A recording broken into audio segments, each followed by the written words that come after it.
Hi friends, எல்லோரும் எப்படி இருக்கீங்க? ரொம்ப ரொம்ப சந்தோஷமாக இருப்பீங்க நம்புறேன். நானுமே நல்லா இருக்கிறேன். இன்றைக்கி ஒரு சூப்பரான வீடியோ தாங்க பார்க்க போகிறோம். என்னடா சூப்பரான வீடியோன்னு சொல்லிட்டு இவ்வளோ மெஸ்ஸியாக இருக்கிற ஒரு கவுண்டர் டாப்பை காட்டிகிட்ருக்கேன், கிச்சனை காட்டிகிட்ருக்கேன் அப்படின்னு மட்டும் நினைக்காதீங்க. ஓகேங்களா? ஸோ எப்போதும் இப்படி இருக்குமான்னு கேட்டால் கண்டிப்பாக கிடையவே கிடையாது. என்னோடய கவுண்டர் டாப் வந்து இதெல்லாம் எப்போ நடக்கும் அப்படின்னா ஆஃப்டர் 3:30 PM. அதாவது குழந்தைங்க வந்ததுக்கு அப்புறமா. காலையில் கழுவி போட்ட பாத்திரம் எல்லாமே கூடையில் இருக்குது. அது எல்லாமே ஏறக்கட்டி வச்சுட்டு அதுக்கடுத்து நான் வந்து க்ளீன் பண்ண போகிறேன். அதாவது இப்போவே க்ளீன் பண்ணணும்னு கேட்டால் கண்டிப்பாக கிடையாது. ஏன்னா இதுக்கு பின்னாடி ஒரு ட்விஸ்ட் இருக்குது. அது என்ன அப்படின்னா அவங்களுக்கு வந்து பாலாத்தி குடிச்சிட்டு மற்றபடி எல்லா வேலையும் முடிச்சுட்டு அவங்களுக்கு சொல்லிக் கொடுக்கணும் இல்லைங்களா?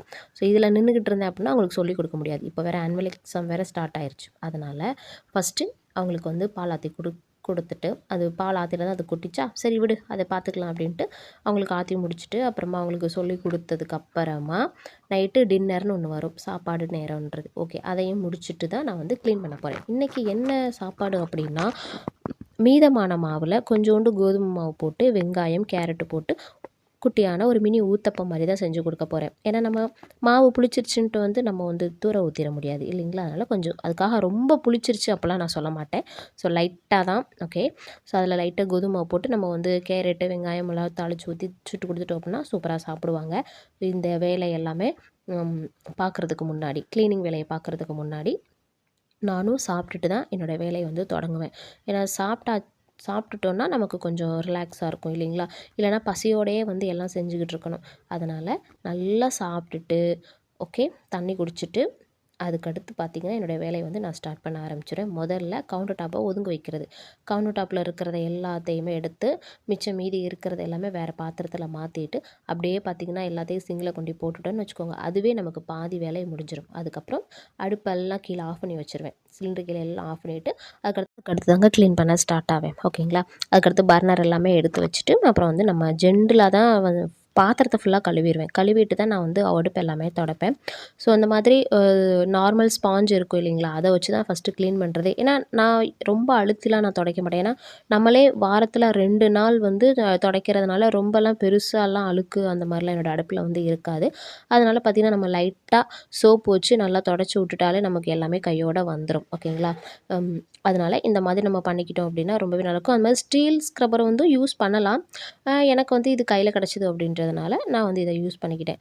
அதனால் இது நல்லா ஒரு தடவை ஃபுல்லாக தொடச்சி விட்டுட்டு மறுபடியும் அதை கழுவிட்டு மறுபடியும் தண்ணி வச்சு நல்லா தொடச்சி விட்ருவேன். அதுக்கடுத்து 3ஆவதாக பார்த்திங்கன்னா துணியை வச்சு துடைப்பேன். இதே ப்ராசஸ் தான் என்னோடய கவுண்டர் டாப்புக்குமே.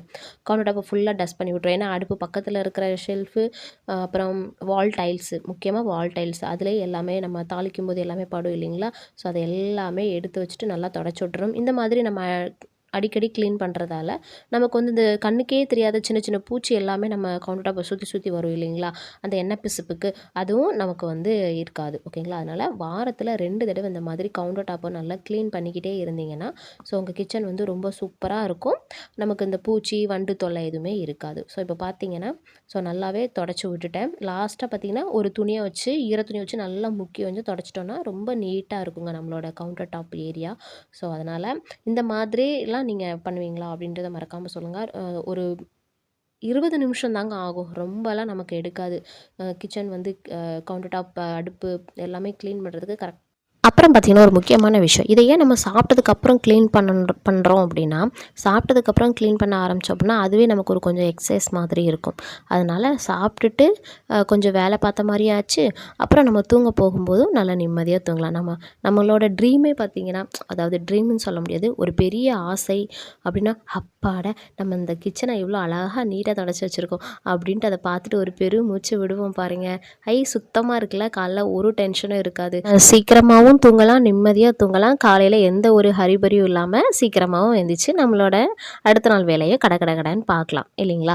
இந்த வீடியோ இதோட நான் முடிச்சுக்கிறேன் ஃப்ரெண்ட்ஸ். இந்த வீடியோ பிடிச்சா லைக் பண்ணுங்கள், ஷேர் பண்ணுங்கள், மறக்காம நம்ம சேனலை சப்ஸ்கிரைப் பண்ணி சப்போர்ட் பண்ணுங்கள்.